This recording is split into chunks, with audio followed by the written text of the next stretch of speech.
Welcome to the Equipping You in Grace podcast, hosted by Dave Jenkins. The Equipping You in Grace podcast is a podcast about helping Christians develop a biblical worldview in a conversational tone about issues inside and outside the church. Now, for today's episode, let's join our host, Dave Jenkins. All right, everybody, welcome back to the Equipping You in Grace podcast. My name is Dave, and I'm the host for this show. And with me today is our friend and sister in Christ, Keri. Keri, welcome to the Equipping You in Grace podcast. Thank you so much for the invitation. I appreciate being here. Yeah. Well, can you tell us briefly about yourself, your life, marriage, ministry, and any ministry projects that you're working on? Well, sure. I have to say that this is my ministry. I am home.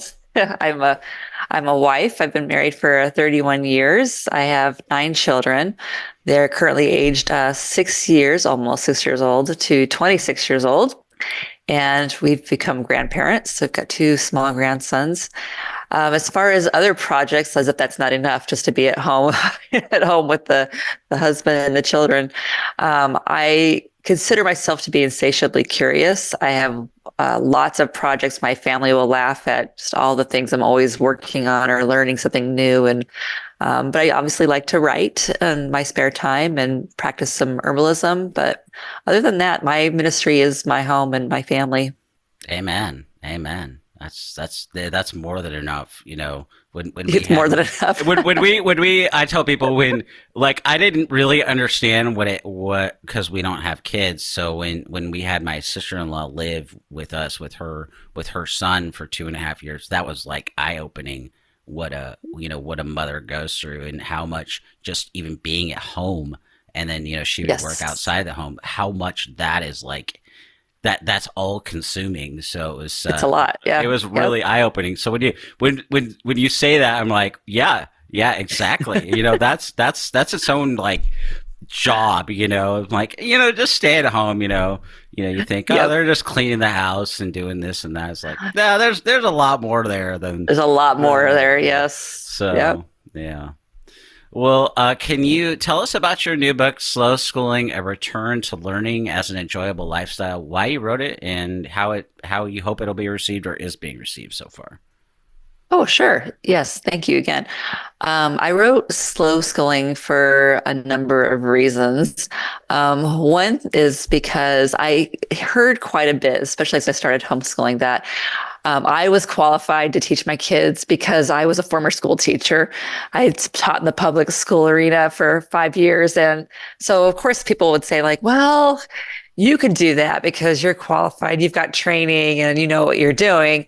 But then the second thing I heard a lot of was, well, another person or another mom might say, well, I can't do that because I'm not qualified, but they don't feel smart enough, or I'm not patient enough, or my house is a mess, or I'm not organized. There's all the reasons why they couldn't do it.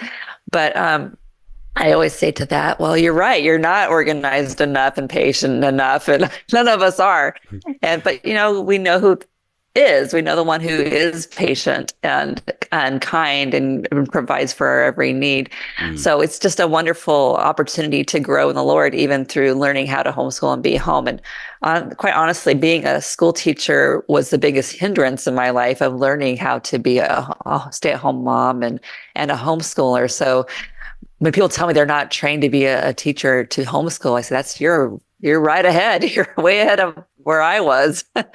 So thirdly, the book flowed out of a blog post I had written, and it was very well received. And I heard so much back from moms, especially, really resonating with the message, which was to just relax already, to enjoy your children. Don't be so stressed about the academics as far as they have to get through a curriculum from September to June, or they've got to hit all these markers, or their life's going to be ruined. And just so much. I think as homeschoolers, we feel like we have to prove ourselves more because we're kind of outside the box and prove that our kids are learning and whatnot. And there's a lot of pressure in that.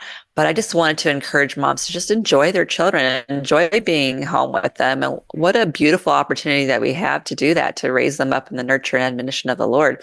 So I really wanted to write to those women, and that really resonated with them. But to stop pushing so hard. So I wanted to write the book, though, because I wanted to flesh out what that actually means. It's one thing to tell someone to just kind of relax a little bit, but it's something else to say, well, how do I do that? Like, what does that even mean?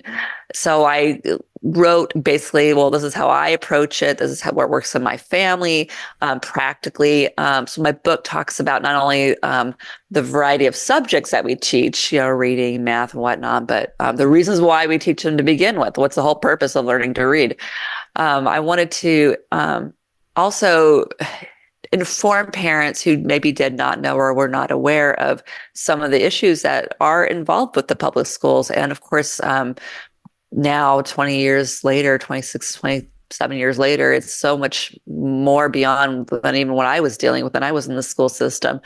But some parents aren't aware. I think that's less the case now than when I started, because there was no internet and we couldn't zoom into our kids' classes and see what was happening.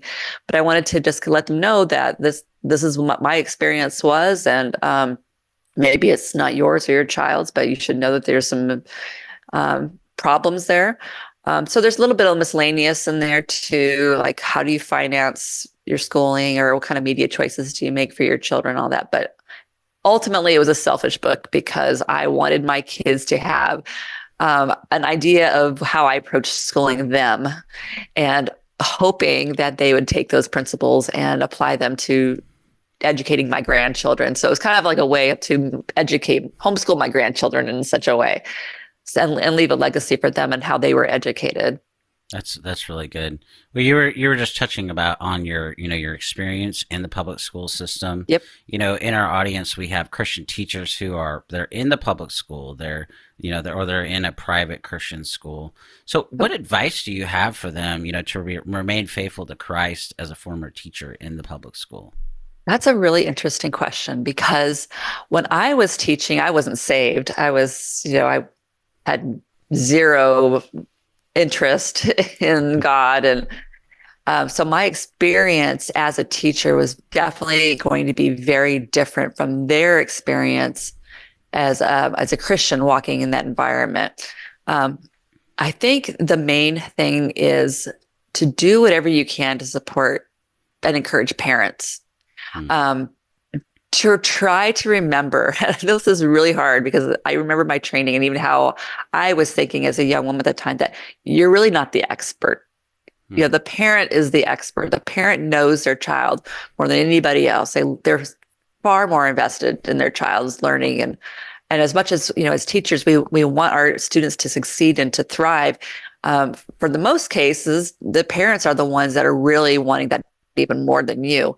And to just remember that you're a team player. You're coming alongside the parents for this common goal towards educating your children. You're not taking over the role. You're not, teaching the parents of what they should be doing necessarily, unless they ask for that kind of advice. But be kind of more of a team player versus kind of a top-down model. That's, I think, the best role that we can play as teachers in supporting families. The next thing I think is so important, and I would say this to every Christian in whatever profession you are in, because yes, public schooling especially has its problems. It's a hostile environment in a lot of ways to Christianity and to Christians in particular. But you could say the same thing to lawyers, to doctors in the medical field. This is not just a problem in public schools. So I would beg, plead, just belong to a Bible-believing local church. Be in the Bible every day, study, fellowship. I can't stress the importance of being a member of a local Bible believing church, because you just need that foundation. And it doesn't matter where you're working in the world, you are going to come across problems and issues. And I know the classroom load is hard. I know we spend all of our weekends and most of our summers planning, but you've got to have that time to just remember where your foundation is and who you're serving wherever you are. So you need the body of Christ to help you walk in wisdom and discernment through whatever you're going through in your work environment. Also, I would definitely encourage you, if you haven't already, to purpose your heart ahead of time to what you will and won't be a party to in that environment, regardless of the outcome. So, I mean, it's so obvious that, well, as Christians, we're not going to bully a student for their Christian viewpoint, which does happen, but I'm obviously thinking not Christian teachers are not going to do that. But what might not be so obvious is maybe remaining silent in the teacher's lounge when those same students are talked about or their parents are being disparaged in some way, to not remain silent, because being silent basically is not acquiescing necessarily, but you're giving agreement to what is being said.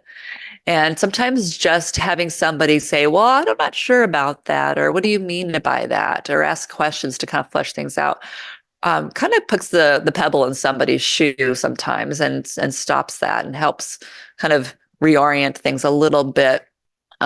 Just remember that you're not alone. There's Christians in so many professions having to purpose their hearts to what they will and won't do in their service to the Lord. And understand too that there may come a time where you will have to either resign or retire early, because you will not be able to surmount what's being asked of you to do or to say or to teach in order to walk in peace with the Lord.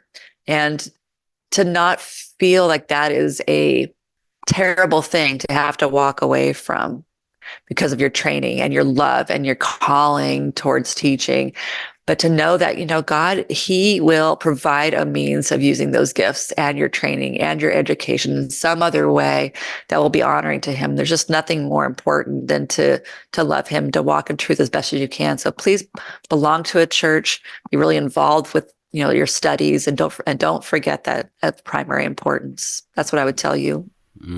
That is beautiful. Wonderfully said. You could say the same thing about, just passing off your kids to the youth group, whatever view you have on that, 100%, be yes. intentional, be purposeful. That's what you're saying. And, right. and all of it. Yes. So it's, yes. Really, really well said. Really good. Really good. I like it a lot. So, homeschooling, I grew up in the church, so I've seen, kind of the both sides of this debate, and it's not always pretty. But homeschooling, has gotten a bad reputation in the past for causing division in local churches, where one particular camp will say, you have to homeschool, that idea. What can be done to resolve that? And what are your thoughts on that particular topic as an advocate of homeschooling? As an advocate of homeschooling, I think about my local church specifically, and in my church, we have a variety of people educating their children in a variety of ways. We've got homeschoolers. We have kids who are in co-op. We have children who are in public schools, and we have private schools. So we have the range. And it's hard for me to understand where the division would come from, I guess, unless you're on a soapbox. The only way I could think that would come is if you felt that, the cross is not enough. Like, yes, you're a Christian, but it's Christ and homeschooling, or it's Christ and fill in the blank. And if someone's not following that rule of law that you set, then somehow they're less than Christian, or they're not Christian plus, or whatever that is. And it's just not true. I mean, things of primary importance are of primary importance. And also, I think there's just at least in my church, there's a respectful attitude towards, again, who's raising these children. The parents are raising the children. These children were given to those parents, And those parents are responsible for the raising up of them and the educating of them. And it's not my responsibility as a homeschooler to berate or otherwise debate, somebody parent for making the wrong choices. Or, I mean, obviously I think they're wrong, because if I thought they were right, then I would be doing the same thing that they were doing, and vice versa. Right. So if they thought homeschooling was so great, then they would be doing it too. So we have difference of opinion. But because I feel the way I do, and I obviously wrote a book, I tend to just listen to what people say. So, for example, if I hear a mom or a young mom say, oh, I could never homeschool my kids, I'll ask why. Like, why is that? Why do you feel that you are unable to educate your children? Sometimes it's just a lack of knowledge of what the options are, or oh, I didn't know that support system was there, or I didn't know what the law was, or sometimes it's just a matter of educating somebody and what they can be doing. I always laugh at that question though too, when people say, oh, I can never homeschool, and I think about like whatever they're doing, their private schooling or their public schooling, and I just want to turn it around and say, "Oh, I can never fill them. I can never public school." I can never. Just it's such an odd thing to say to somebody, but I think just remembering that there is no law. There's thou shalt educate in a certain way, and to just respect the parents and respect them and how they're raising their children and be a support to them. What you just did there, you did a number of things that are really good. One, you cleared away the confusion on the topic. You focused on, like you did earlier, on the local church, and really you invite people to ask them the question, what do you mean by that? What is that? Yes. So that invites a further conversation, not just, Yes. You think that way, and you're absolutely right. It is a parental choice. It's not a, if somebody, I haven't seen this too often, but I've seen among some of my friends who are in pastoral ministry and other things in this kind of thing, and there's people who do the same thing with private Christian school. Private Christian school is the only way for your kid to go, or homeschooling is the only way, or it's like it's the parent's choice. How do you know that that's it's a, like you're saying, it's a matter of choice. So when I ask the question, I ask because I'm concerned that not only with homeschooling but also with private Christian school, and I've I mentioned I've been a Christian since I was 5, so I grew up through seeing kids go to Christian school and then Christian college and then seminary, and they didn't always turn out, they weren't godly. A lot of them left the faith even. And I think that's part of why there is division when you see it, is because there is a abject fear that, oh, if I don't do this right, then my child will walk away from the faith.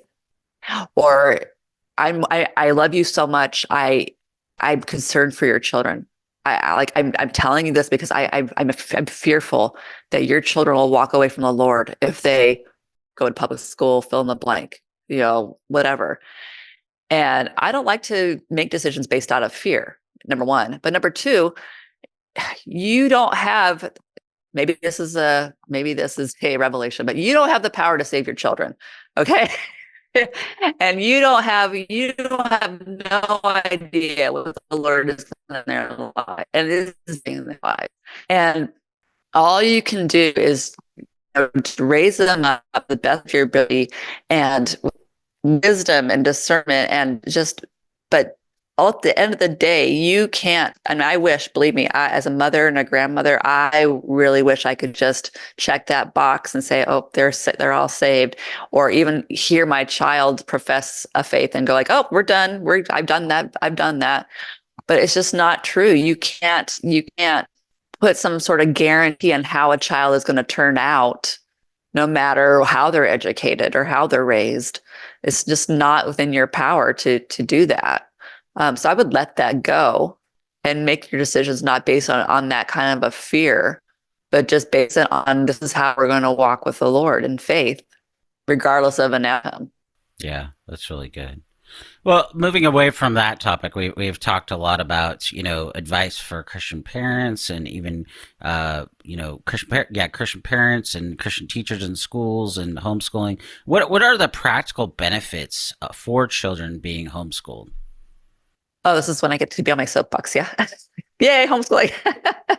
So homeschooling is great. I mean, first of all, just the fact that my kids can sleep and get some sleep and not have to be woken up and taken out to a school bus early in the morning. I know that sounds minor, but to some people, but their bodies are developing. They also can have nourishing home cooked meals for their brain development. If we're concerned about food and their health.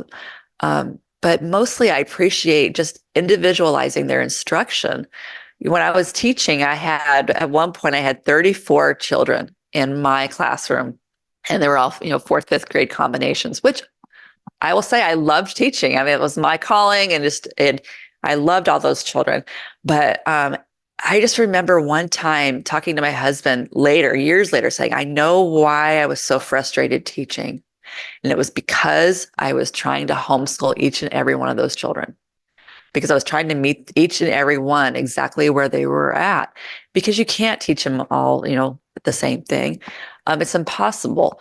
But I was just trying to, I have a GATE student, which is a gifted and talented student, and I'd have somebody in remedial, and you just try to meet each and every one. And it's so difficult.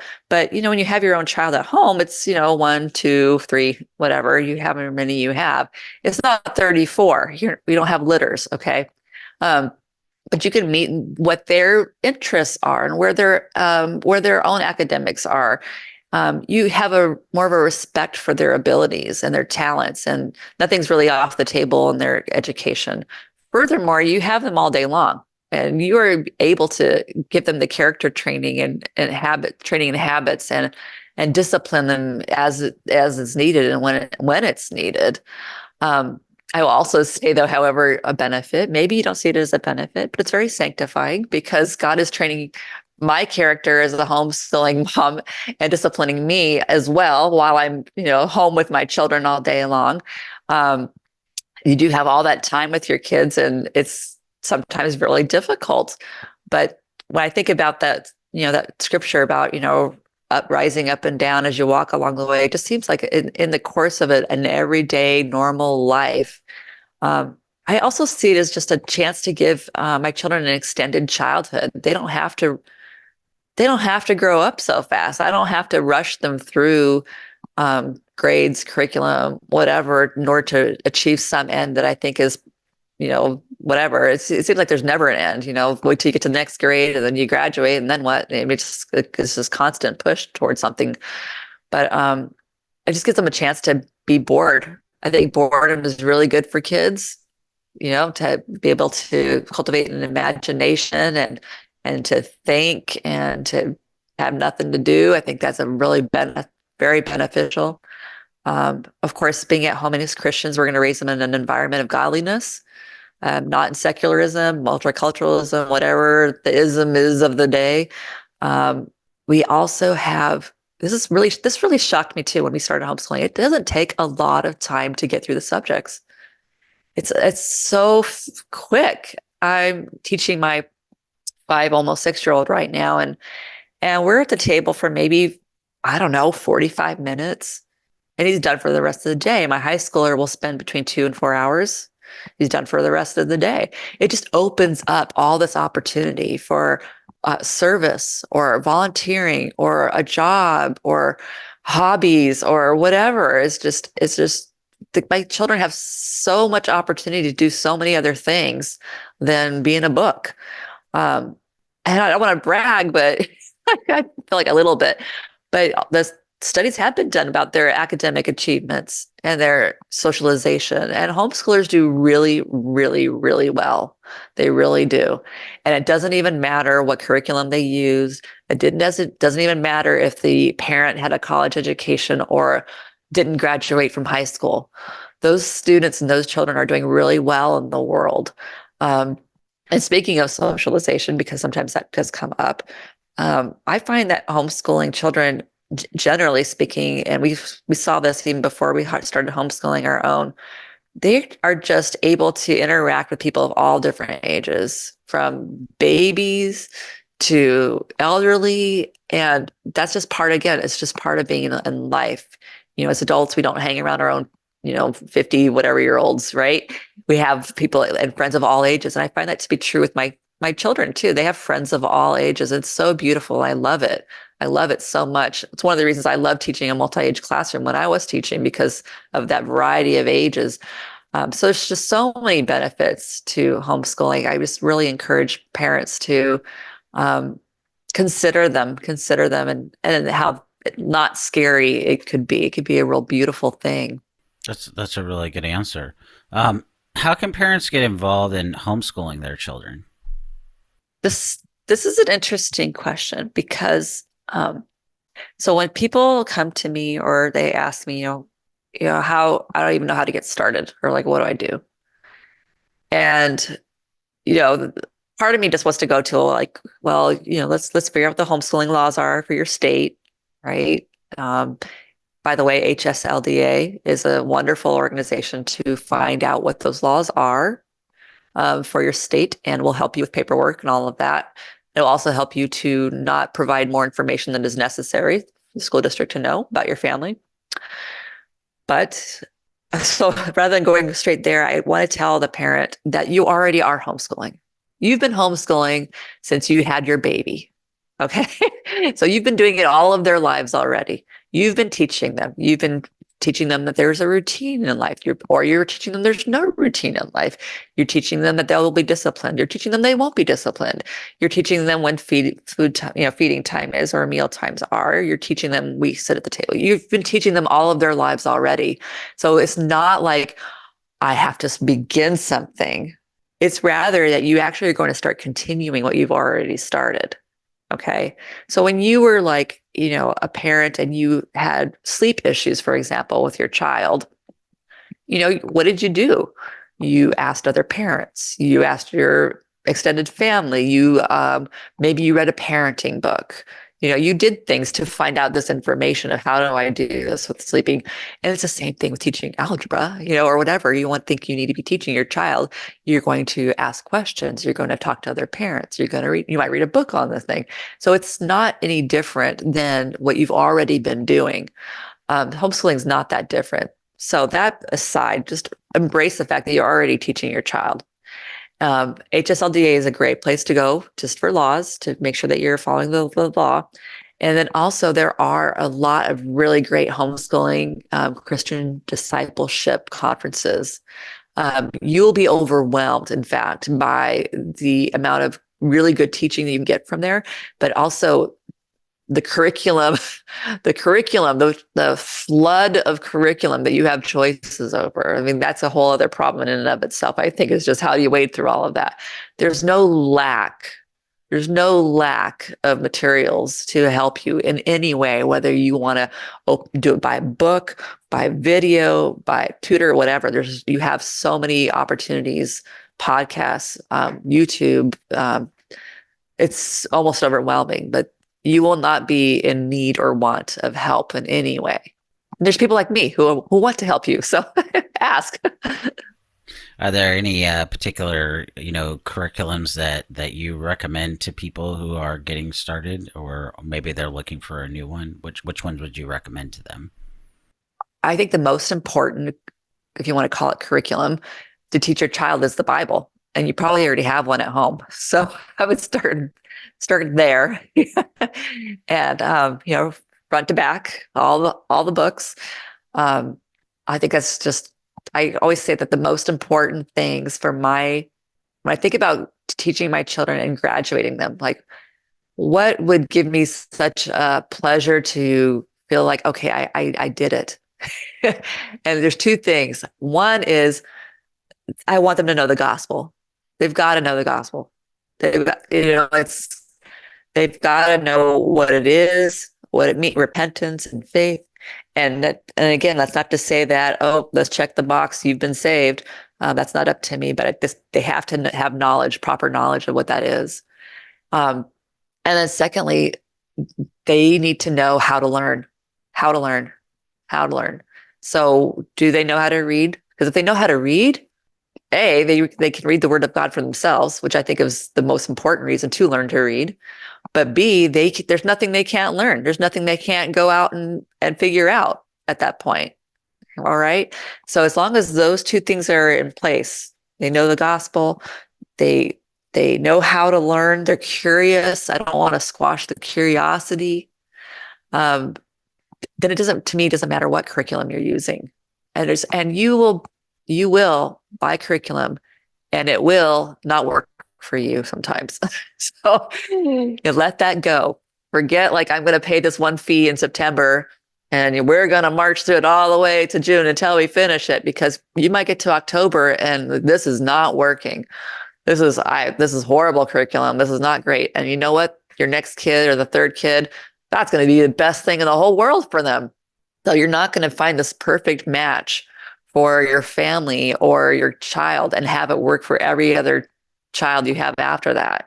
It takes some trial and error and figuring out what works and being willing to let things go. So no, I don't recommend a particular curriculum. Some families just really do well with, I just want the company to tell me what to do.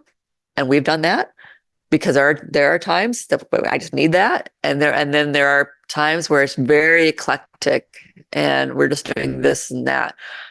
So there's no perfect curriculum. Of course, we want to be God honoring. But I don't even shy away from curriculum that necessarily wants to teach evolution, because I want my kids to recognize it and see it and be able to recognize, logical fallacies in the world. We don't want to necessarily raise them just not understanding or seeing these things, but to do it in an environment where we can actually talk about them and teach through them. So just go to a curriculum fair, even if you're not homeschooling, even if you are a Christian public school teacher with no children at home, go to a Christian homeschooling conference and listen and go to the curriculum fair and see what is out there. Because I guarantee you're going to have a parent at some point who is struggling and whatever, and you're going to have this opportunity to say, hey, have you considered keeping your kid at home? And you'll be able to give them some resources and encourage them in that way. There's lots of help out there for them. So yeah, that's how I would start. Yeah, there's a lot of wisdom there for sure. That's a really good answer. We've talked about the local church and the importance of it, being a member and all those things. Absolutely 100% agree. We talk about it on the show all the time. But what role should the local church play in supporting those homeschooling their children? Well, again, we're not going to be up in the pulpit expanding on all the benefits of homeschooling and how you have to homeschool and you're not a Christian if you don't.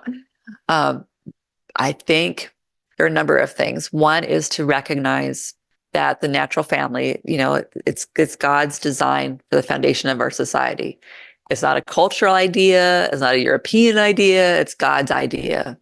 And so the church really needs to support and encourage marriage, support and encourage families. I think there also needs to be accountability and checking in with the fathers of those families. How is the spiritual leading going in those families? Again, we don't want to make, just like, we don't want to make the teacher, like a school teacher, an expert of educating the child. We don't want to make the pastor an expert of spiritually guiding a child either. It's the father's responsibility and their role. So we want to support them in doing that. I think checking in with mothers, or mothers checking in with other mothers, to making sure that nobody's burning out. Because again, there's a lot of pressure to homeschooling mothers. There's pressure already with stay-at-home moms. You have to feel like you have to prove something because you're not having a career out in the world necessarily. So it just feels like it's a little more burdensome, and you're a little more under in the fishbowl in that sense, being watched. Providing some monetary support if needed to families or single parents who need help with curriculum, or paying for them to go to a conference, or just supporting, just like any other thing that they would be doing in life, right? Letting your congregations know about conferences that are good to go to, because there are secular homeschool conferences, but there are also Christian ones who are focused, I will say the best Christian homeschooling conferences are the ones that are not focused on homeschooling per se. They are focused on discipleship, and homeschooling is a tool in that, versus going to a secular homeschool conference where the whole point is the schooling. Okay. And I know this might step on some toes, and I'm truly sorry, but please encourage families to worship together. This is just my thing. It's not a law, but when we encourage families to separate, and to have the parents in service and send the kids off somewhere else, to me, it's just another way of just separating the family. And I would encourage families to worship together. And I know it's loud, and I know children get antsy and they get wiggly, and I know all of the things, but that's their unit. That's the God-given unit that He's created. And so encourage them to stay together. I think too, like we have all these youth groups everywhere, and I know we've seen some positive things come out of that, but a lot of negative things too. And I think, what would it be? How different could it be if we had a dad group instead? Why are we having a youth group? Let's have a dad group. Let's teach the fathers how to disciple their children, how to teach their families, how to lead their families in worship. Let's do the dad groups instead of the youth groups. But those are just some things that are my opinions as far as how a church can be supporting any family, whether they're homeschooling or not. We're talking about two opinions right now. It's in the Bible, guys. It really is. Just kidding. Like 2 Corinthians when Trump said it. I mean, we're having a little bit of fun with this, but the point is, though, that we see family worship, practiced by the Reformers and the Puritans, and we should be intentional as that. As if you're a guy, you should, and if you're a dad and your church has a youth group, you should be involved in that. If you're a parent, same thing applies. Yes. So yep. Nobody is like no anti-youth group or whatever. I think there's some advantage. I went through youth group. I think if the youth group is focused on expository preaching and teaching the kids theology, that could be a win. And bringing the parents along. That could be a win. It could be a win having a dad's group and, just having the kids join there. That's a win, I mean, just pastors have to figure that out. That's a pastor and elder church polity issue anyway. So, we just, I'm just saying that when you say, I don't disagree with what you're saying, but just, to clarify for people who listen and watch, it's, if you're a pastor, you should be thinking about these things, very, very carefully, and to help the people and structuring this ministry around the word to really help the youth. Because, I mean, we both know and people know, if you're concerned about this, let's do something about it as the church, right. If you're concerned about the future of our country and the education, let's talk about it. And then let's not just stop there. Let's do something, let's put those convictions into practice. So, right. 100%. Yep. So, Keri, where can people go to find you on social media or otherwise?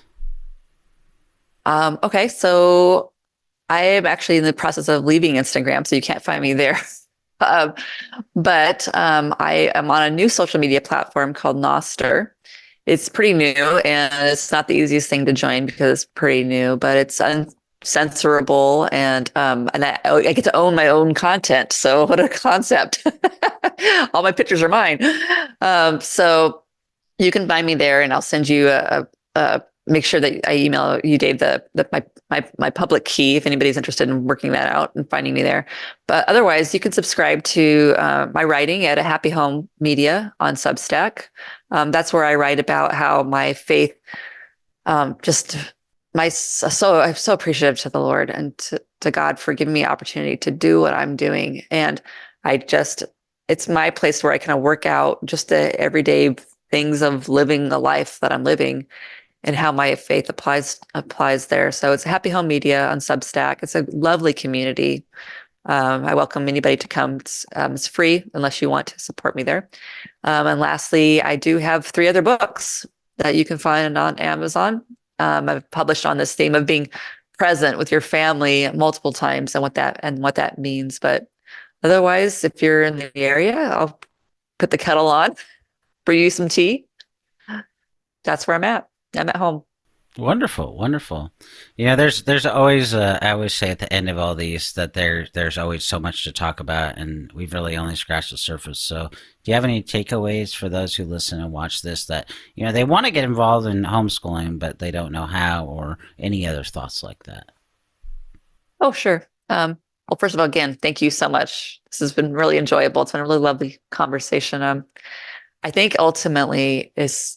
I have to talk to the parent there. It's like the main thing is that if God has blessed you with children, you are qualified to teach them. Period. The end. There's no shortage of help. There's no shortage of support. Should you decide to embrace learning as a lifestyle, there's just so much opportunity there to learn and to grow. And just like you want your child to learn how to whatever, you can learn to homeschool. You can. God provides. He will provide for you to do things that are in accordance with his will. The saying is how the days are short. No, it's the days are long, but the years are short. And that's so true. And I see that with just my children, how they've grown up so fast. I really encourage parents especially to don't miss their childhoods, don't miss their kids' childhoods, and don't miss the opportunities that you have currently to disciple them and to love them, no matter how you're educating them. Just embrace that. Yeah, that's really good. I mean, we all know life goes fast. You blink and you're like, wow, where did that go? Where did 20 years go? Yep. Where did this year go? I mean, it just felt like this year started, and here we are, we're on another one. So here we are. Yep. That's really good, Keri. And I've really enjoyed our conversation as well.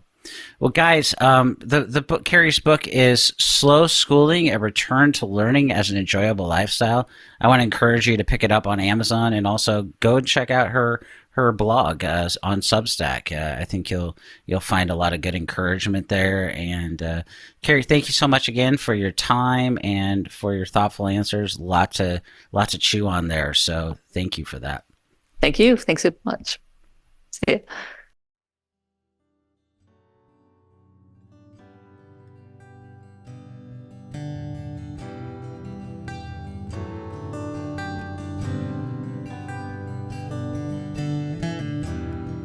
Thank you for listening to the Equipping You in Grace podcast. If you enjoyed it, please subscribe, rate us on the app, and share this with your friends and family on social media. If you want to find us on social media, you can find us on Twitter @Servants of Grace, on Instagram @Servants of Grace, or by searching @Servants of Grace on Facebook. You can also find this episode and many others like it on the front page of our website, servantsofgrace.org.